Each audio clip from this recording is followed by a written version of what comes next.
Ukraine destroys all Russia-launched drones and cruise missile in overnight attacks. Ukrainian defense systems successfully destroyed all Russian air weapons fired in the east and south directions, including a cruise missile fired overnight, its Air Force said on Monday.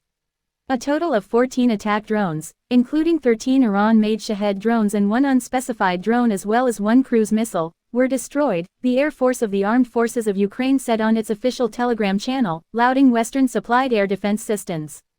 Western weapons have proven and continue to prove their effectiveness on the battlefield, Mykola Oleshuk, commander of the Air Force, wrote in a statement on Telegram. However, debris from a downed drone struck a warehouse and damaged it at the Black Sea port of Odessa, officials said. No injuries have been reported so far, Odessa Governor Ole Kuiper said. The attack in the short hours of Monday comes as a part of Russia's campaign to target port and grain infrastructure since quitting a UN-brokered deal in July that had allowed Kyiv to ship its grain via the Black Sea. Russian forces also targeted the regions of Kherson in the south, Donetsk in the east and Sumy in the northeast in its overnight attack, the Interior Ministry in Kyiv said.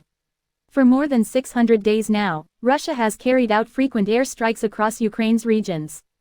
Now soon to enter its second winter, the attacks have sparked fears that Russia is going to step up strikes on Ukraine's power grid to cripple infrastructure as the winter begins to set in.